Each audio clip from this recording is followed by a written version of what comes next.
Suck it up and get on with life. Suck it up and get on with life. Alan Warburton.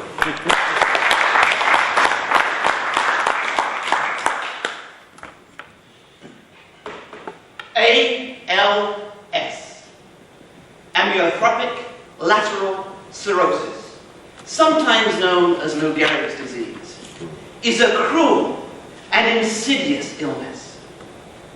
It's a disease that attacks the bodily functions so they systematically shut down over a period of time.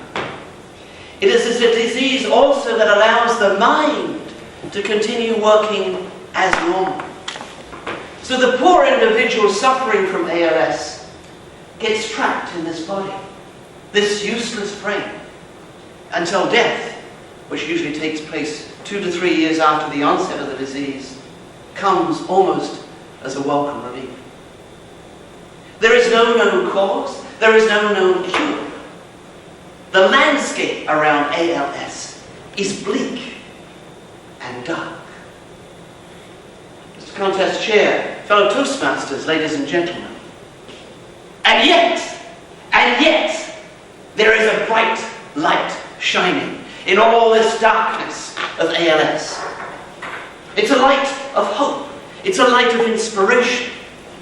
And who is providing this light? It's a man named Tony Proudfoot. Tony Proudfoot is a 57-year-old Canadian. Tony Proudfoot in the 1970s was a very, very good professional football player with the Montreal Alouettes and the BC Lions. Tony Proudfoot has decided that he's going to go public and allow people to come in and understand the journey through ALS. And he's provided us some wonderful lessons as he does that. You see, he has 4 goals in life right now. And when I was reading about these 4 goals, I thought to myself, these aren't just 4 goals for you, Tony. They're fundamental principles for a wonderful life that we should all be adopting. And I suppose that if you're dying, when you're looking at goals, all of the stuff, all of the trappings, all of the accoutrements that we think are important in our lives just falls away. And you start to deal with the essence of what is really important in life, what really matters. So what are these 4 principles? Number 1, family. That's the foundation. He says to us we need to make sure that on a regular basis, in both word and deed, we're letting our family know how much we care for them, how much we love them. We need to be there for our family, present with our family. For him right now, he has the additional thing of binding his family together to provide them with the strength to deal with the adversity that's just down the road for them. Number 2, and this is a really interesting one, connections with other people that we don't know that well. You see, since he's gone public, many, many people have interacted with him, people he didn't know. And he's found those connections to be very powerful, very important in his life. And he's saying, we all need to do this. We have those incidental connections every day. In the supermarket checkout, the mailman delivering the mail, all sorts of times. And most of the time, we tend to do nothing other than just be closed. And what he's saying is, don't sleepwalk through life. Open up. Communicate with these people. And the third thing is to get involved with a cause or a charity that's bigger, way, way bigger than we are. He, of course, is involved in the ALS Society. He's helped to raise over the last year $350,000 for that society. But we can all do this.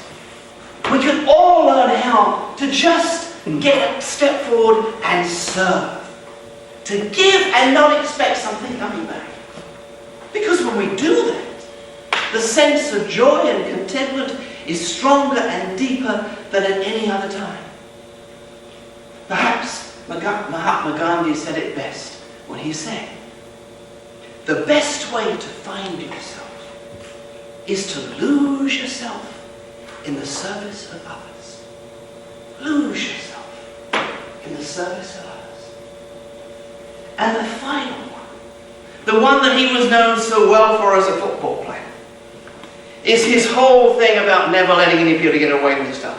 Like on the football field, he was there. Come on, let's go. Suck it up. Concentrate on the next play. No worrying, no excuse. Let's go.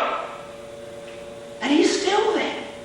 Think about his circumstance, and he's still there.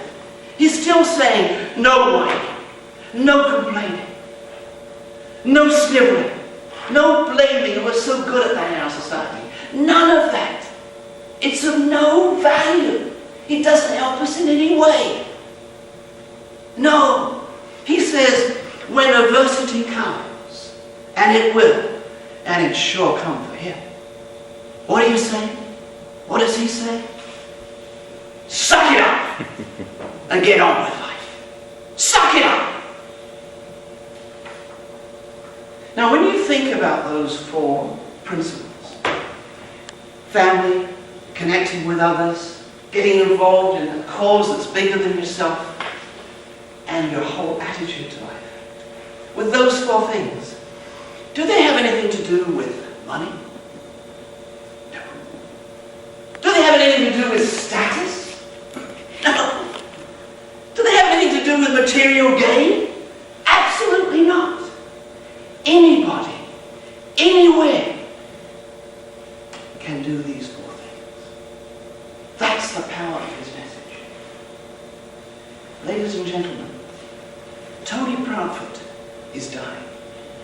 But he has given us a message, a wonderful message of hope and inspiration about life and living. Mr. Proudfoot.